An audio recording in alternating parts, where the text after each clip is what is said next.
Assalamualaikum warahmatullahi wabarakatuh. Selamat pagi anak-anak. Pada kesempatan kali ini kita akan membahas mata pelajaran akidah akhlak dengan tema mukjizat dan kejadian luar biasa yang lainnya. Langsung saja, tujuan pembelajaran kita pada hari ini yaitu yang pertama, peserta didik dapat memahami pengertian mukjizat, karomah, maunah, dan irhas. Yang kedua, peserta didik dapat memahami dalil nakli dan contoh kebenaran mukjizat, karomah, maunah, dan irhas. Langsung saja, kita akan membahas materi pada pagi hari ini. Materi yang pertama yaitu pengertian mukjizat, karomah, maunah, dan irhas. Yang pertama yaitu mukjizat. Mukjizat menurut bahasa berasal dari bahasa Arab ajaza yujizu mukjizan mukjizatan, yang berarti sesuatu yang melemahkan atau mengalahkan. Sedangkan menurut istilah, mukjizat berarti sesuatu yang luar biasa yang terjadi pada diri Nabi dan Rasul Allah SWT dalam rangka membuktikan dirinya adalah Nabi dan Rasul yang tidak dapat ditiru oleh siapapun. Dari definisi di atas dapat ditarik kesimpulan bahwa ciri-ciri mukjizat adalah yang pertama, diturunkan hanya kepada para nabi atau rasul. Yang kedua, merupakan kejadian luar biasa di luar kemampuan manusia. Yang ketiga, diturunkan sebagai bukti kekuasaan Allah. Yang keempat, diturunkan sebagai bukti kenabian atau kerasulan. Dan yang kelima, bertujuan untuk memperlemah orang kafir atau memecahkan masalah kaum muslimin. Kemudian mukjizat dibagi menjadi dua macam, yaitu mukjizat kauniyah dan mukjizat akliyah. Mukjizat kauniyah adalah mukjizat yang tampak. Mukjizat ini dapat dirasakan atau ditangkap oleh panca indera.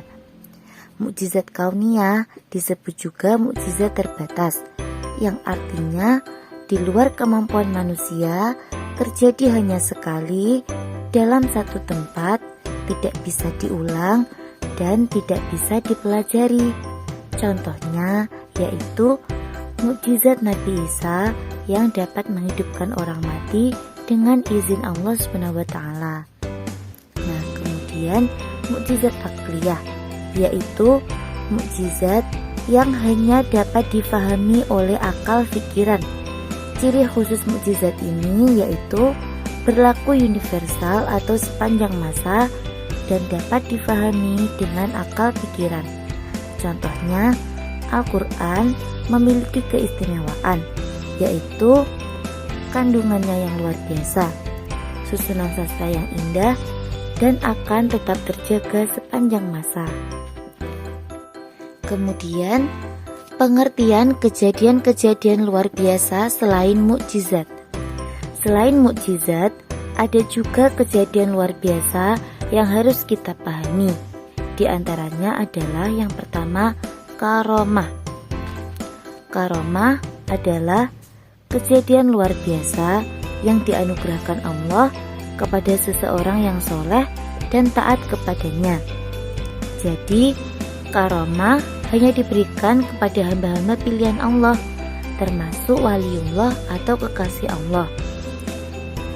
Kemudian, syarat-syarat terjadinya karomah antara lain, orang yang mendapat karomah bukanlah seorang nabi atau rasul. Yang kedua, tidak memiliki syarat khusus berupa doa, bacaan, ataupun zikir yang khusus. Yang ketiga, terjadi pada seorang hamba yang soleh, baik dia mengetahui terjadinya karomah tersebut ataupun tidak.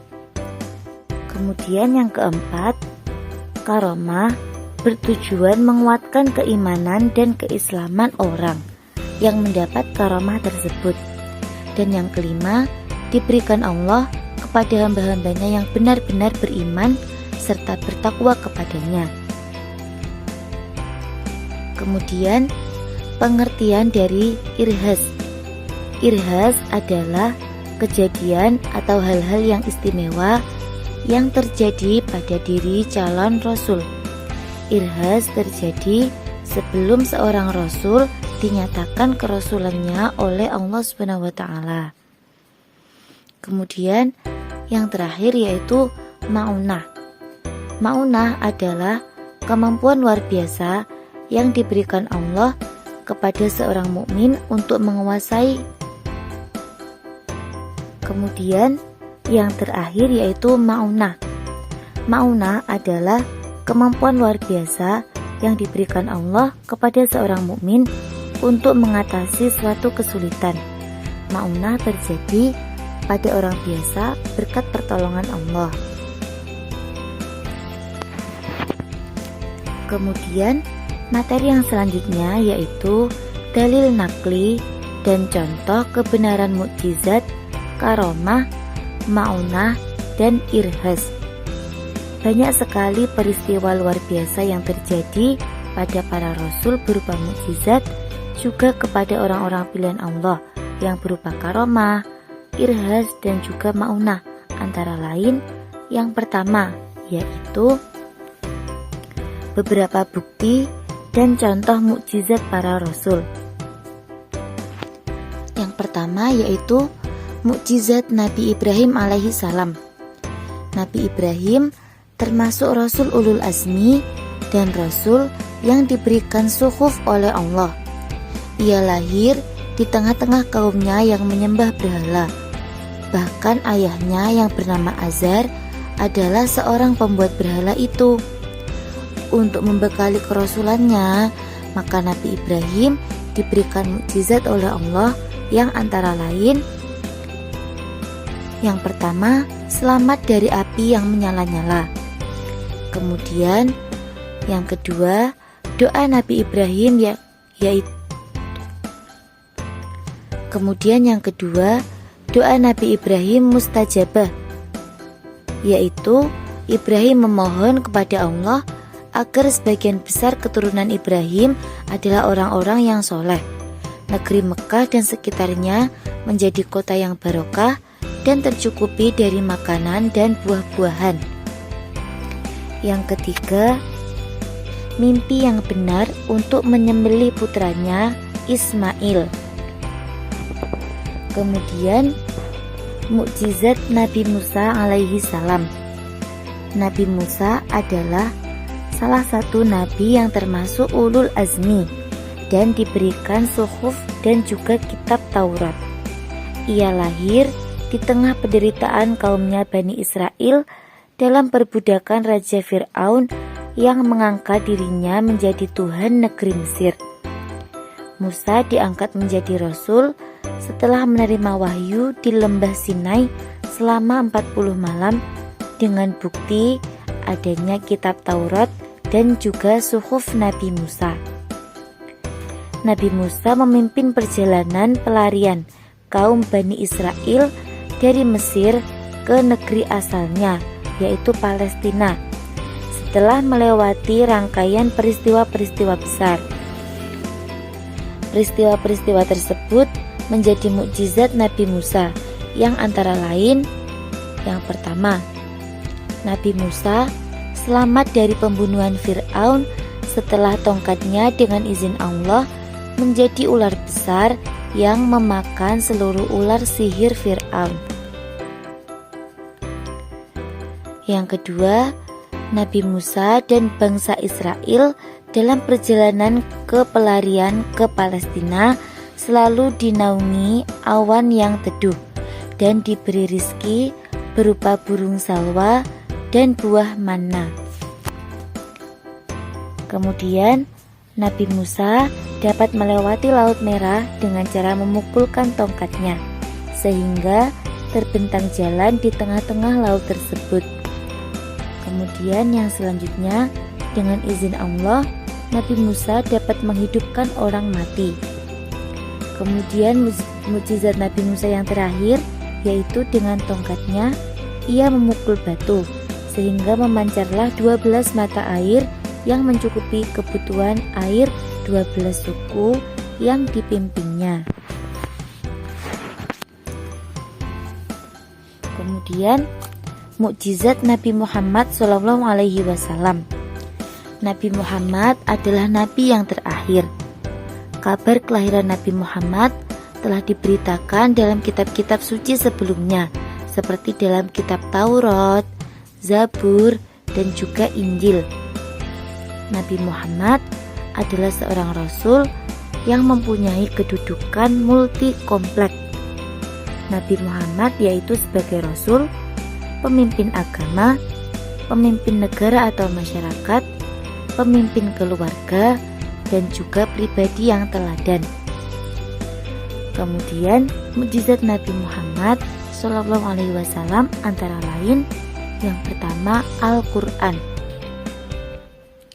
yang kedua Isra dan Mi'raj.